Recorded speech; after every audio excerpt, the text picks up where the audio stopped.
For this one, you basically have a constant right here, and then you have the k squared, or what would be I squared, right? And so you are going to want to replace the summation with your summation shortcut, and then do your limit theory.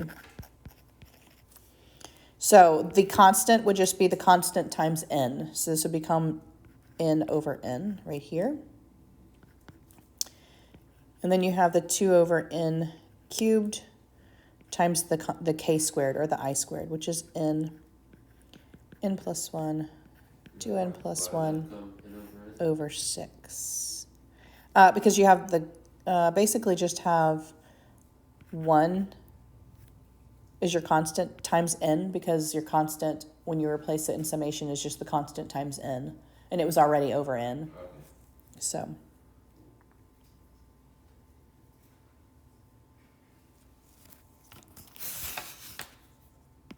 All right, so for this second piece here, you just want to FOIL this guy, all right?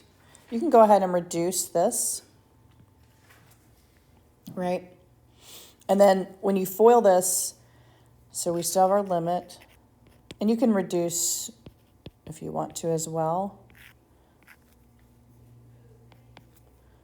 This becomes 2n cubed plus 3n squared plus n over 3n cubed. And then you're going to apply limit. The limit of limit of 1 is just 1.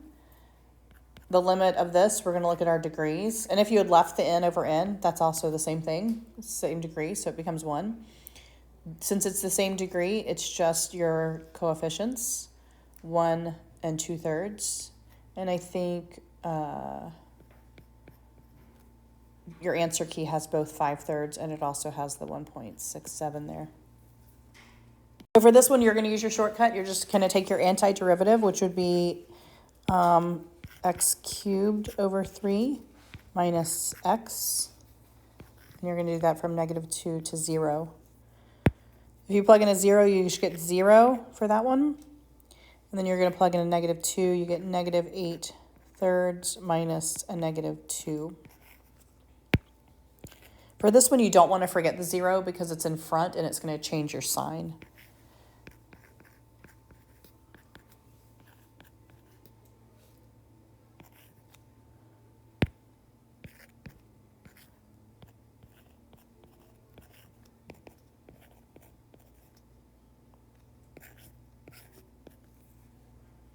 And so just going to common denominator, add, and just don't forget that when the 0 is in front, it does affect your sign there.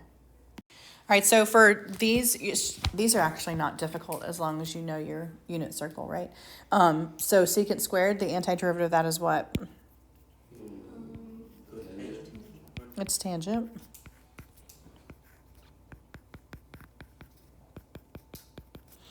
And so then you're just going to plug it in. You'll have 2 times the tangent of pi over 4 minus the tangent of -pi over 4. Tangent's really easy. If you think pi over 4, that's in the first quadrant.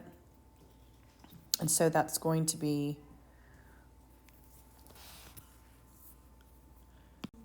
one, right?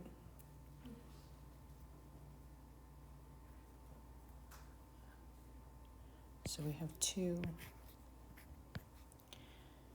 And then the -pi over. So in the bottom quadrant, you have a positive x and a negative y. And so you actually have a -1, right? So we have 2 times 2, which gives us 4. Why does the 2 stay on the outside? For this one, you want to find out where your inside function equals 0. So you're going to say x squared plus 2x equals 0. And you're going to factor out that x. So you know that at 0 and at -2, you could potentially have a change here for this absolute value function. All right.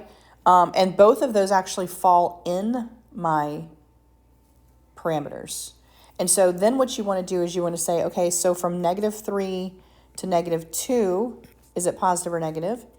from -2 to 0, what happens, and then from 0 to 1, what happens, okay? To decide when to use that negate piece of it. And so from -3 to -2, you're going to pick a number, like say -2.5 or something, right? And plug it in. And so if you were to plug in -2.5, you would get what? -6, no, it'd be positive, sorry. -2.5 squared is what? 6.25 plus a -2 times 2.5, right? This is going to be positive. Does that make sense? From here, I could plug in like a -1 and I'd get 1 plus -2. This one's going to be negative, right? And from 0 to 1, if you plugged in like a 0.5, anything positive is going to be positive there, all right? So I'm going to set up 3 different integrations here. I'm going to say the integration from -3 to -2, that's already positive, so I don't have to do anything to it. Plus the integration from -2 to 0. That one is actually going to be negative, so I have to actually negate that because I have absolute value. I want to keep it positive. And then I'm going to add to that, let's see, I'll shift that up a little bit. Add to that 0 to 1, and that's going to remain positive. Why did you? So the tedious part of this is I now have to do 3 of these, right? The antiderivatives will look very much the same. This is going to be x cubed over 3 plus x squared. This is going to be negative x cubed over 3 minus x squared. And this is going to be x cubed over 3 plus x squared. And I'm just going to do that 3 times and add up my answers.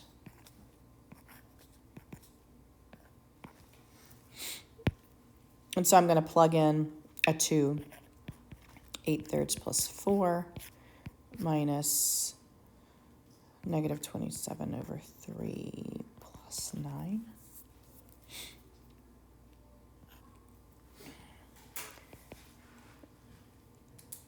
Zero minus 8/3 minus 4 plus 1/3 plus 1 minus 0. So I just do it across the board.